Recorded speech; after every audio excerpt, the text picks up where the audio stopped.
ఇదేదో ఊరికనే రెగ్యులర్గా వస్తే కూడా కాదేడా, వాళ్ళ మనసు పెట్టి దీనిపైన వాళ్ళ పేరెంట్స్ కూడా సపోర్ట్ చేయగలిగితేనే, డబ్బులు పెడితే రాదు, మనసు పెడితేనే డ్యాన్స్ వస్తుంది. కాబట్టి సంవత్సరంలో నేర్చుకోవాల్సినదంతా ఒక నెలలో వచ్చేస్తుంది అనేది అబద్ధము. అయితే అప్డేట్ అవుతూ ఉండాలా.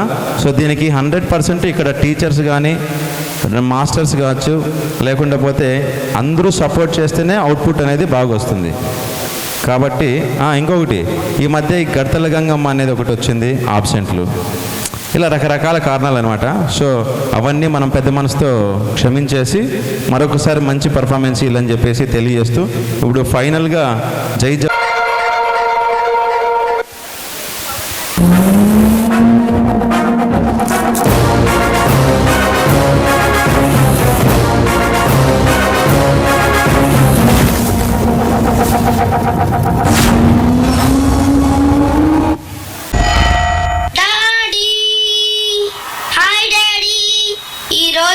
స్కూల్లో అసైన్మెంట్ ఇచ్చారు. జై జవాన్ జై కిసాన్ గురించి రాయాలంట. కొంచెం చెప్పవా డాడీ ప్లీజ్? జవాన్ అంటే డిషుమ్ డిషుమ్ ఆర్మీ వాళ్ళు కదా, మరి కిసాన్ అంటే ఏంటి డాడీ? ఎప్పుడు వినలేదు. కిసాన్ అంటే కన్నా రైతు అన్నారా?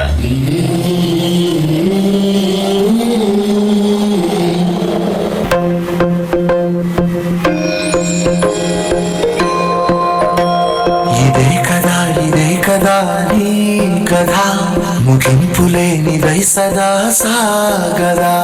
ఇదే కదా నీ కథ, ముగింపులేనిదై సదా సాగదా. నీ కంటి రెప్పలంచున మనస్సు నిండి పొంగిన ఓ నీటి బిందువే కదా నువ్వు వెతుకుతున్న సంపద. ఒక్కొక్క జ్ఞాపకానికి 100 ఏళ్ల ఆయువుందిగా, ఇంకెన్ని ముందు వేచనో అవన్నీ వెతుకుతూ మనుష్యులందు నీ కథ మహర్షిలాగా సాగదా. మనుష్యులందు నీ కథ మహర్షిలాగా సాగదా.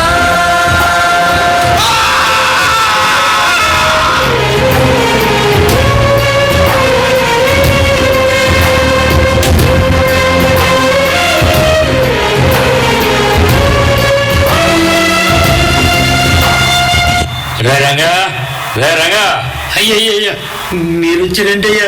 రే కౌలు డబ్బులు ఇప్పటివరకు ఇవ్వలేదు. ఎరువులకు తీసుకుని అప్పుకు దిక్కులేదు. ఉన్న బలంగా ఖాళీ చేసి పోవాలి. అయ్యయ్యా వరదలు వచ్చి పంట అంతా నాశనం అయిపోయింది అయ్యా. ఈ భూమిని నమ్ముకుని బ్రతుకుతున్నాం. కొంచెం గడువు ఉండయ్యా, నా తల తాకట్టు పెట్టాయినా మీ అప్పు వడ్డీతో సహా తీర్చేస్తానండి అయ్యా. ఈ మాట చాలా సార్లు చెప్పావేనే, బయలుదేరా. అయ్యయ్యా అయ్యా కనీసం కుప్పిడి మట్టైనా తీసుకెళ్ళి ఉండయ్యా.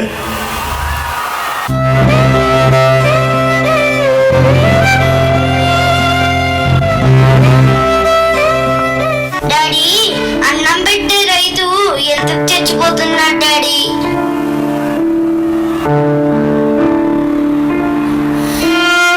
భవిష్యత్తులో నేను ఉండకపోవచ్చు సార్.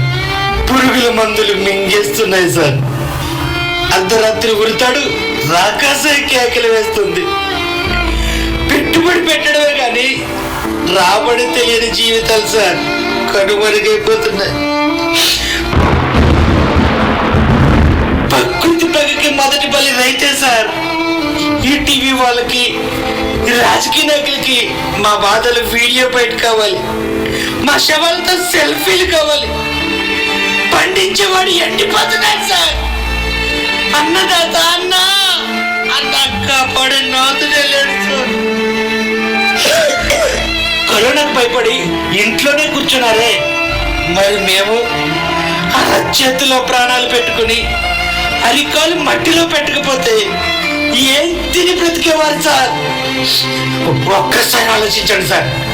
ప్రపంచంలో రైతు అంతరించకపోతే పరిస్థితి ఏంటి? రైతులకి సాయం చేస్తే వ్యవసాయం వెలిగిపోతుంది సార్. ఇలా మసకబారిపోదు. ఇలానే ఉంటే వచ్చే తరాలకు రైతుని ఏ మ్యూజియంలోనో పుస్తకాల్లోనో శిలా విగ్రహాలను చూపించాల్సి వస్తుంది సార్.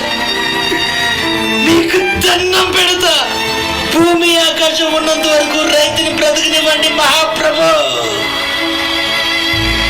బ్రతకనివ్వండి మహాప్రభు. నిజంగా రైతన్న లేకపోతే మనం లేం కదా. రైతన్నను బ్రతికించుకుందాం పద్ద డాడీ. మనతోనే స్టార్ట్ అవ్వాలి రా డాడీ.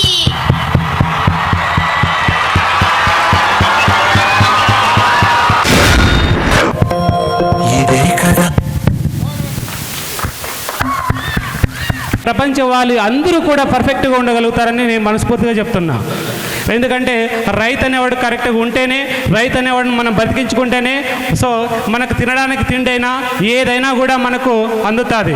సో అది ఏ ఇన్స్పెక్టర్లైనా ఏ ఉద్యోగి అయినా సరే ఎవరైనా సరే మనము రైతును మనము కంపల్సరిగా బ్రతికించుకోవాలి. రైతు అనేవాడు ఉంటేనే మన దేశ వాళ్ళు మొత్తం అంతా కూడా ప్రపంచ వాళ్ళంతా కూడా జీవించగలుగుతుంది. థ్యాంక్ యూ మా, thank you, very good performance. ఈ మనిషి బతకడానికి కావాల్సినది రైతు ఒక్కడే. దాని తర్వాత మనకు రక్షణ కావాల్సినది ఒక జవాన్ మాత్రమే. కాబట్టి మనిషి అన్నవాడు దేశంలో ఎల్లలు లేకోకుండా ప్రపంచంలో ఉండే ప్రతి ఒక్కడికి కావాల్సినది ఫుడ్. అది లేకుండా పోతే గన ఎవరు మనగలగడానికి అవకాశమే లేదు. కాబట్టి దేశాన్ని రక్షించే ముందు మన రైతుని కూడా రక్షించుకుందాము. రైతులు ఎటువంటి ఇబ్బంది లేకుండా మన వంతు ప్రయత్నం మనం చేద్దాం.